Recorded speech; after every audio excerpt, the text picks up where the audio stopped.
절 5번째 주일 예배에 참여하여 함께 예배하는 모든 영혼들에게 은혜와 평강이 임하시기를 축복합니다.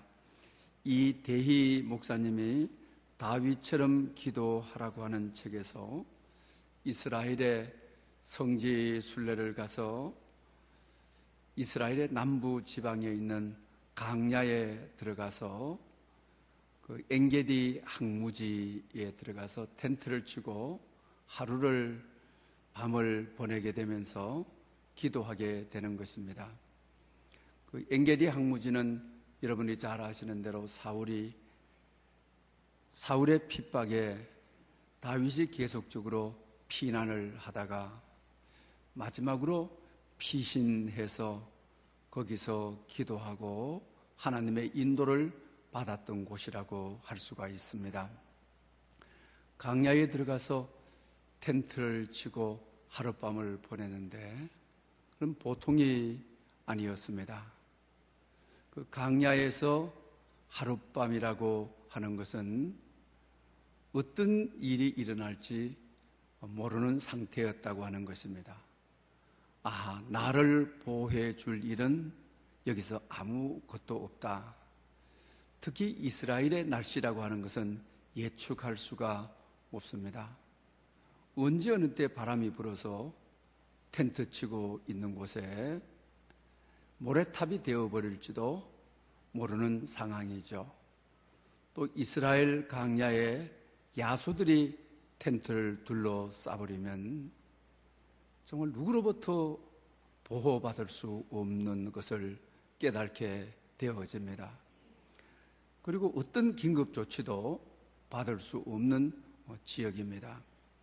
그러면서 자기 자신이 느낀 것은 이 강야는 하나님의 도움이 없이는 생존할 수 없는 자체가 강야라고 하는 것을 깊이 깨달았습니다.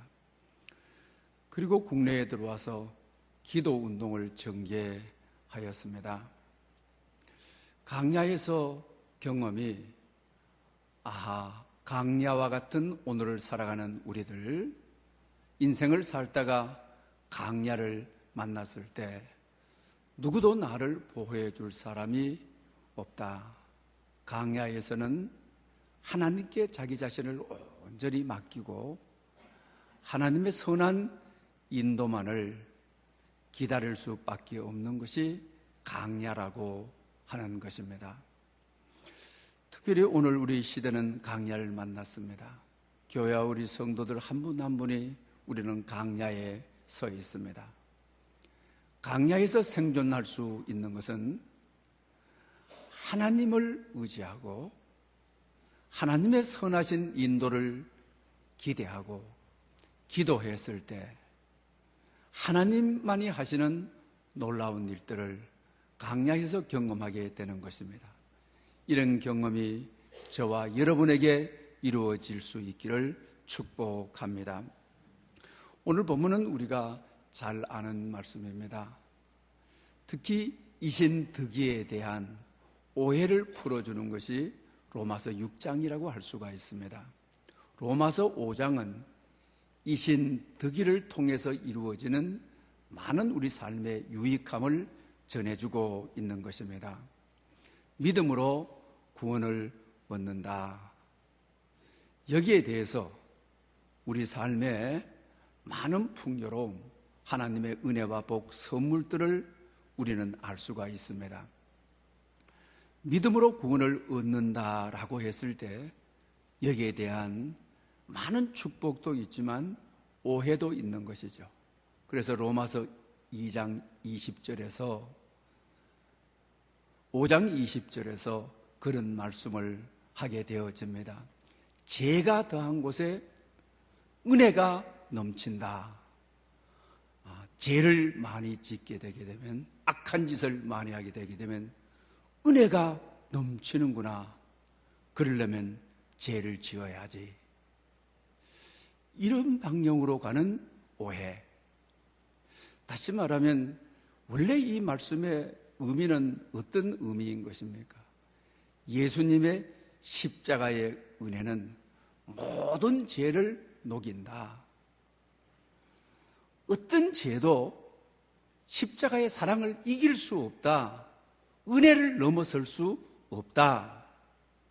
이 말씀을 하고자 하는 것이죠. 그러나 그 당시에 사람들은 여기에 대한 오해를 가지게 됩니다. 그래서 오늘 바울은 여기에 대한 명쾌한 응답을 주고 있는 것을 보게 됩니다. 우리가 신앙생활을 할 때도 교회에서 그러죠. 저희들도 매년 3대 운동을 하고 있습니다. 우리 매일 성경 통독 운동을 하자. 그래야 하나님의 마음을 알고 하나님의 뜻을 알고 서라 할 때 서고 멈추라 할 때 멈추고 하나님의 말씀을 알아야 우리가 또 시험을 피하고 살아갈 수 있다. 그다음에 영성 감사 일기를 통해서 우리가 불평하지 말고 원망하지 말고 감사를 통하여 나를 변화시키고 세상을 변화시키는 매일의 영성 훈련을 하자 이럽니다. 그리고 또한 1만 시간 기도 운동을 통하여 새벽 제단, 정오 시간, 저녁 8시에 모여서 기도의 훈련을 받자. 그러나 로마서 5장에 비추어 보게 되게 되면 이신덕이 믿음으로 구원을 얻었다. 구원이 확정되었다. 나는 구원받은 사람이다. 구원받았으면 됐지. 거기 뭐 성경 공부, 영성운동, 감사, 성경 통독 자꾸 왜 이런 것을 더 붙이느냐. 그건 대단히 우리를 피곤하게 하는 것이다. 예수님을 믿었으면 하나님의 은혜만이면 됐지. 거기에 무슨 경건의 연습 이런 것이 뭐가 필요하냐. 그 당시에 이런 오해가 대두되게 된 것입니다. 그래서 우리는 예수 믿음으로 하나님의 자녀가 되는 우리는 의가 우리에게 임해서 하나님의 자녀가 됐다. 그러면 구원받은 백성이 되었으니 이제는 됐다. 그런데 왜 우리가 율법을 따라가고 도덕을 따라가느냐? 죄가 더한 곳에 은혜가 넘친다고 했는데 죄의 문제가 십자가의 은혜의 장례가 될 수가 없다. 죄의 문제가 구원의 문제의 장례가 될 수가 없다. 그래서 그 당시에 율법을 경시하게 되고 율법을 부정하게 되고 그리고 도덕을 폐지해야 된다라고 하는 많은 이들이 있었던 것입니다. 그래서 6장에 와서 바울은 아주 명쾌하게 그런즉 우리가 무슨 말하리요? 은혜를 더하게 하렵고 죄에 거하겠느냐? 그럴 수 없느니라. 죄에 대하여 죽은 우리가 그 가운데 거하리요? 죄 가운데 거하면 되겠느냐? 이런 말씀을 하고 계시는 것을 보게 됩니다. 오늘 본문을 명확하게 하기 위해서 우리 요한복음 8장을 이해하게 되게 되면 본문을 더 이해할 수가 있습니다. 요한복음 8장은 가문마다가 현장에서 잡힌 여인에 대한 이야기를 소개하고 있습니다. 여인으로서는 가장 부끄럽고 생애에 가장 수치스러운 순간이라고 할 수가 있습니다. 서기관들과 바리새인들은 그 기회를 놓치지 않고 이 여인을 예수님께 데리고 오는 것입니다. 모세의 율법에 의하면 돌로 쳐 죽이라고 했는데 어떻게 했으면 좋겠습니까? 라고 합니다. 그때 예수님께서 죄 없는 자가 돌로 치라고 말합니다. 이 세상에 죄 없는 자는 한 사람도 없는 것이죠. 그래서 서기관과 바리새인들은 꼬리를 내리고 한 사람 슬금슬금씩 다 도망을 가게 되는 것입니다. 그때 예수님께서 하시는 말씀에 나도 너를 정죄하지 아니하노니 가서 다시는 죄를 범하지 말라, 이 말씀을 하시는 것이죠. 이 말씀을 오늘의 본문에 비춰보면 죄가 더한 곳에 은혜가 넘친다, 이 여인의 입장에 있어서 만약에 내가 현장에서 죄인으로서 잡혔는데도 나를 정죄하지 아니한다고 했다. 앞으로 나는 막 살리라. 더 악한 짓도 자유롭게 지으면서 살리라. 로마서 5장에 이신득이의 오해와 같은 예수님의 풀이인 것이죠. 믿음으로 구원 얻으니 막 살아도 된다. 죄의 문제가 십자가의 은혜를 가로막을 수는 없다. 도덕 필요 없다. 율법 중요하게 여길 필요 없다. 이건 다 폐지되어야 된다. 오직 은혜가 우리를 구원했고 하나님의 은혜가 나를 자유하게 했다. 이럴 수 있는 것이죠. 그러나 이 여인은 그런 마음을 가졌겠습니까? 그런 마음을 가질 수는 없는 것이죠. 현장에서 잡힌 돌로 쳐 죽임을 당해도 마땅한 심판의 순간, 하나님의 진노의 순간, 예수님께서는 나도 너를 정죄하지 아니한다. 하늘의 놀라운 은혜, 하늘의 놀라운 선물, 너무 아찔한 순간, 돌무더기가 되어야 되는, 거기에 변명할 수 없는 순간, 정말 복음이 놀랍게 자기에게 임하여 자유를 주는 순간인 것이죠. 이런 은혜를 받은 사람이 막 살겠다, 더 악한 짓하고 현장에서 잡혔는데도 해방됐다, 이렇게 떠들고 살 수는 없는 것이 아닙니까? 이는 두 가지를 깊게 명심했을 것입니다. 그 첫 번째로는 죽음의 순간인데 그분께서 나도 너를 정죄하지 않는다, 다시는 가서 죄를 범하지 말라, 이 말씀을 깊게 새기고 살았을 것입니다. 막 살지 않았을 것입니다. 율법의 장례가 안 된다고 해서 도덕을 버리고 살지 않았을 것입니다. 파렴치하고 폐륜적으로 살지 않았을 것입니다. 그리고 두 번째로는 은혜가 너무 고마워서 은혜 주신 분이, 나를 정죄하지 아니하시는 분이, 그분이 누구신지 알고 싶었을 것입니다. 그리고 그분을 가까이 하고 싶었을 것입니다. 그분의 성품을 닮아 가고 싶었을 것입니다. 그리고 이런 훈련 저런 훈련 구원받은 데 필요 없어가 아니라 오히려 이 여인은 경건에 목말라 하고 기도에 목말라 하고 주님 말씀 듣는 데 목말라 하고 그렇게 살았을 것입니다. 그래서 이 여인을 통하여 오늘 본문에 그런즉 우리가 무슨 말을 하리요? 은혜를 더하게 하려고 죄에 거하겠느냐? 그럴 수 없느니라.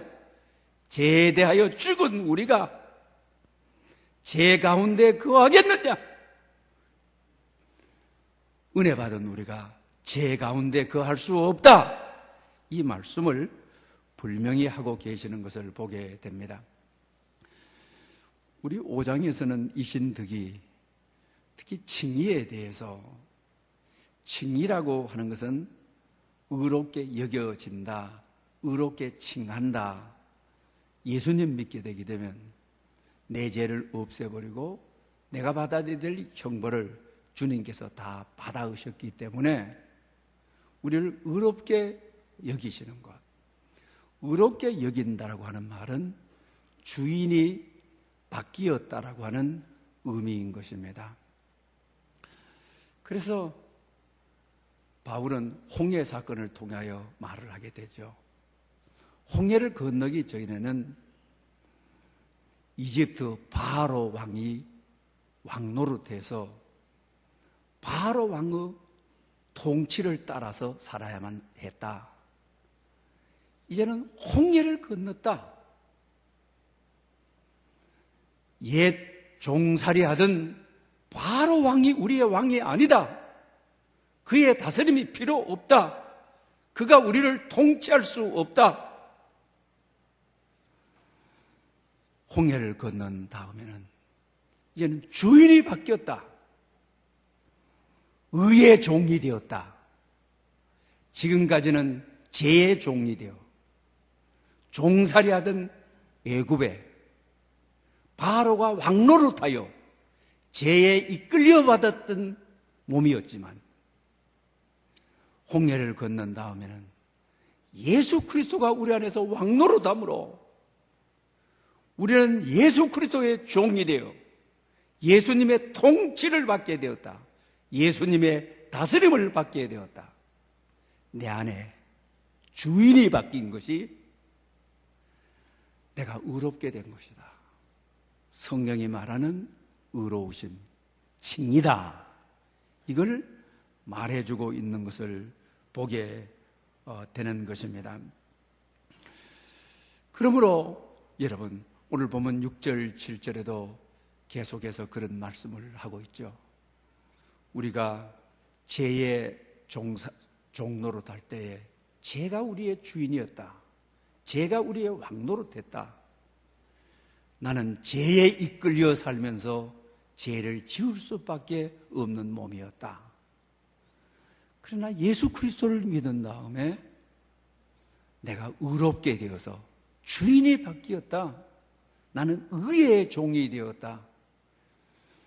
생명이신 예수 그리스도의 종이 되었다.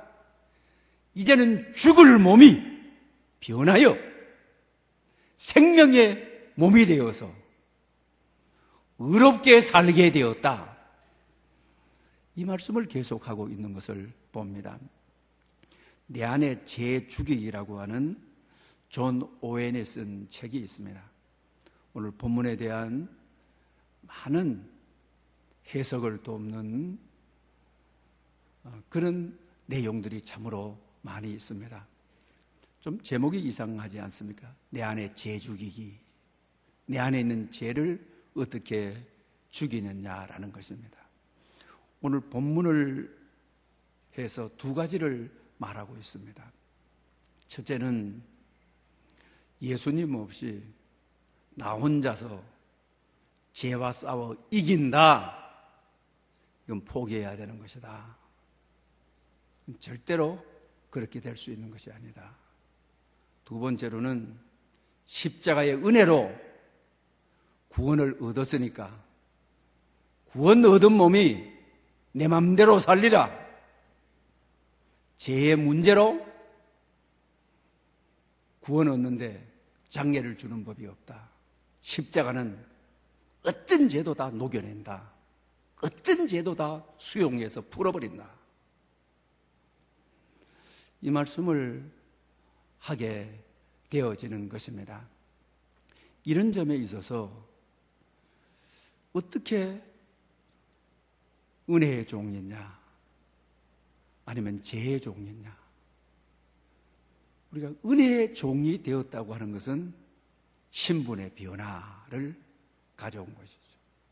하나님의 자녀가 되었다라고 하는 것이죠. 신분의 변화를 의식함으로 내 안에 있는 죄 죽이기, 죄를 죽일 수가 있다라고 하는 것입니다. 이런 예화가 있습니다. 공사판에서 남자아이가 있었습니다. 저희 어렸을 때도 마찬가지죠. 또 저희보다도 조금 더 연세든 전쟁 세대는 말할 필요가 없죠. 많은 고아들이 있었고 또 먹고 살기가 너무 힘드는 시대가 있었던 것이죠. 그래서 공사판에 가서 밥 얻어 먹고 잠재워주면은 무슨 일이든지 다 하던 그런 시대였죠.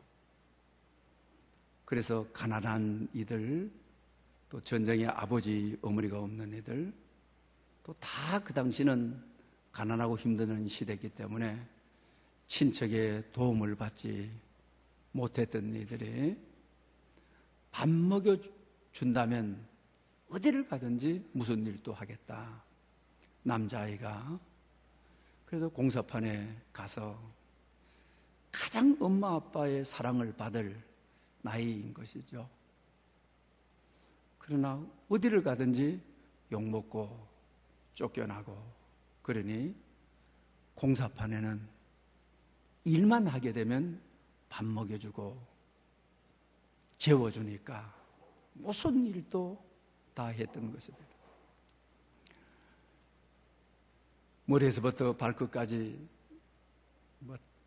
떼국물이 줄줄 흐르는 것이죠. 한번 씻어보지 못했던 것이죠. 또 어린 나이에 공사판에서 벽돌 나르고 나무 나르고 너무 가중하고 힘든 것이죠. 철없는 나이에 어른들이 시키는 아픔을 그대로 다 겪는 것이죠. 오늘도 우리가 그 이주 노동자들 정말 우리 잘해야 되죠. 우리 전쟁 세대가 그런 배고픔과 아픔을 다 겪었는데 이주 노동자들 한국에 와서 비닐하우스에 농사시키면서 그곳에서 자고 먹고 우리가 그렇게 하고 해서 신문에 굉장히 언론화한 적도 있는 것이죠. 이런 아픔을 겪었던 우리 민족은 다시 이런 일을 해서는 안 되는 것이죠. 그래서 이 남자아이를 잘 지켜보던 옆에서 어른이 있습니다. 나도 저런 아이가 있는데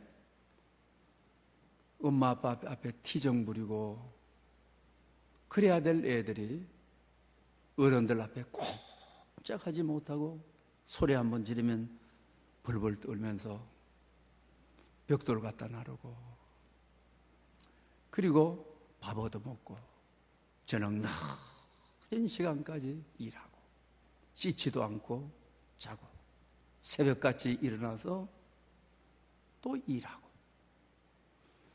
성장 과정 속에 그때 많이 성장해 줘야 되잖아요. 가장 성장이잖아요. 하도 고생을 해서 성장을 못하는 것이죠. 눈여겨보던 내외병께서 애를 부르는 것이죠. 너 우리 집에 와라. 너 우리 집에서 살아라. 그리고 호적에 너를 아들로 입적을 해 주겠다. 학교 다니며 공부도 하게 해 주겠다. 참 엄청난 선물을 받은 것이죠. 엄청난 은혜를 받은 것이죠. 그래서 양아들이 해서 그 집에 들어가게 됩니다. 그런데 공사판에서 오랫동안 너무 살다 보니까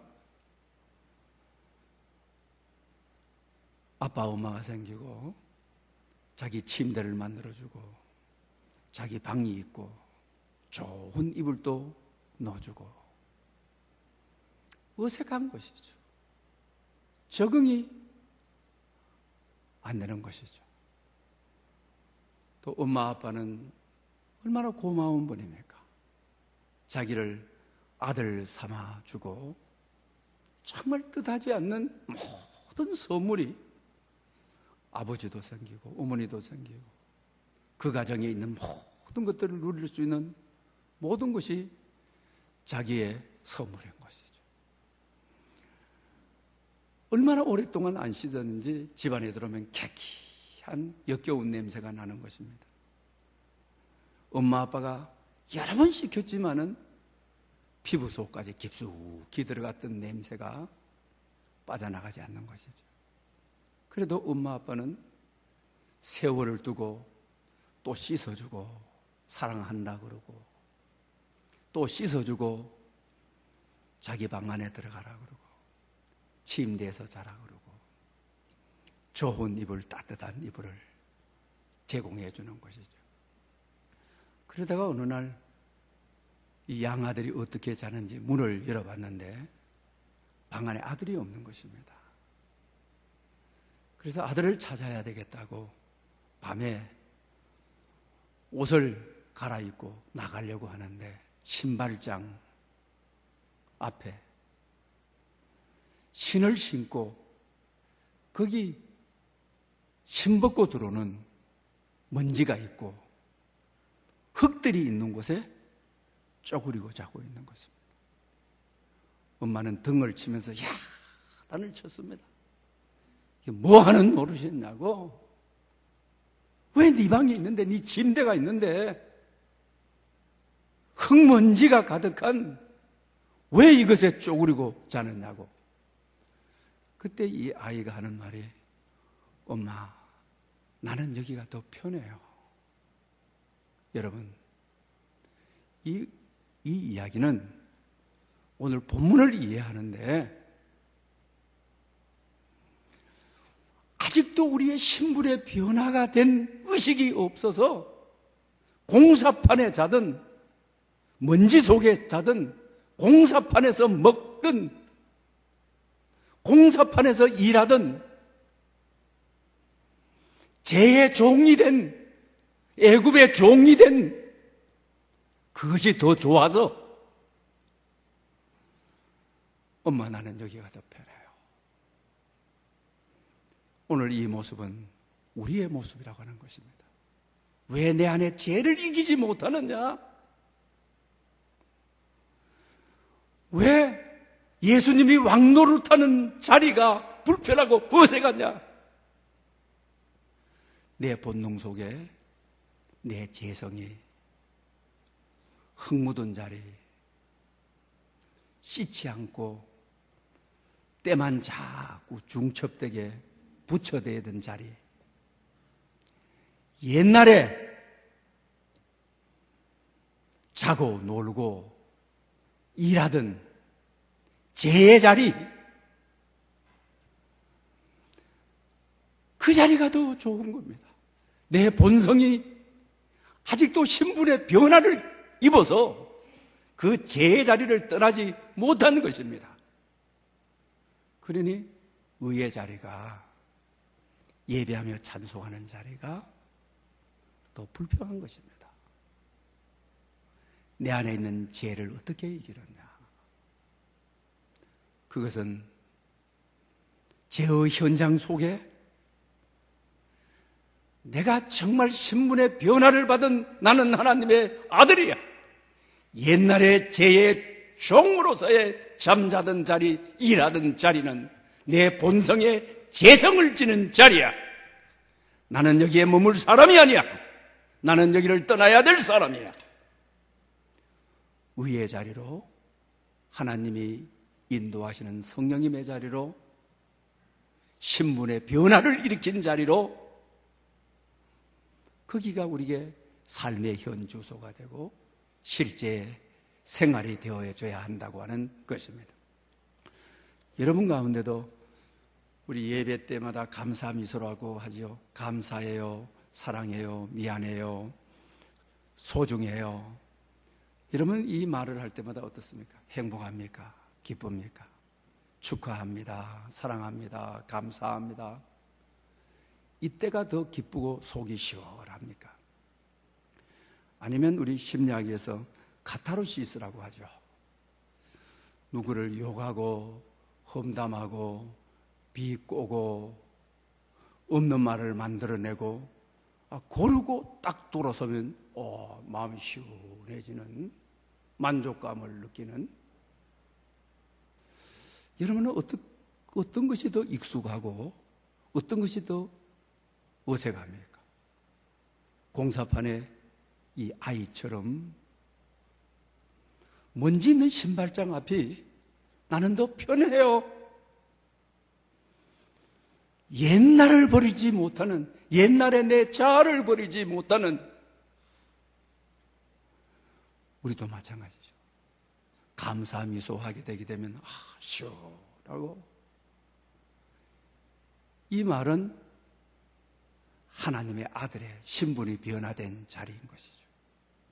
그러나 옛날에 내 본성은, 내 자아는 누구를 미워하고 시기하고 누구를 어렵게 만들어내고 왕따시키고 그러고 나면 시원한, 이것은 아직 신분이 변화되어서 변화된 자리로 옮겨진 것이 아니라 옛 본성의 자리, 제가 이끌어가는 제의 종의 자리에 내가 있기 때문이라고 하는 것입니다. 여러분도 세상 살다가 그러잖아요. 때로는 사람을 세워주고 용기 주고 일으켜주고 살 길을 만들어주고 그를 지지해주고, 그것이 여러분에게 더 익숙하고 편합니까? 아니면 사람의 가는 길을 발을 걸어서 넘어뜨리고 어렵도록 하고 장애를 놓고 힘들도록 하고, 그걸 우리가 심리학에서 그러잖아요. 오히려 그러면 더 시원함을 느끼는 카타르시스 같은 그런 마음이 듭니까? 사랑하는 여러분, 하나님의 자리로 옮겨진 사람은 신분의 변화를 받아서 하나님이 계신 자리가 우리의 삶의 자리가 된 분들은 누군가를 세워주고 일으켜주고 응원해주고 지지해주고 박수 보내주고 그럴 때 시원한, 이분은 신분의 변화를 받은 것이죠. 계속 이어지는 이 글 가운데 이런 예화를 소개하고 있습니다. 어느 목사님께서 자기 교회에 같이 사역하던 목사님들을 개척을 하거나 이럴 때 그 마음을 못 얻어서, 또 교우들이 마음을 못 얻어서 후원을 해주고 개척 지원금을 드리고 또 매월 생활비도 도와드리고 했습니다. 그런데 그분이 다른 사람을 통해서 들려오는 소리가 담임 목사님을 욕하고 흉보고 째째하다 그러고, 그래서 이 소리를 듣고 감정이 대단히 상했습니다.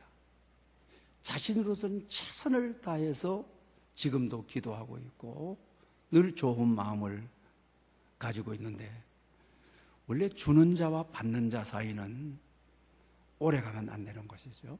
여러분도 경험했을 것이죠. 부자간에도 마찬가지입니다.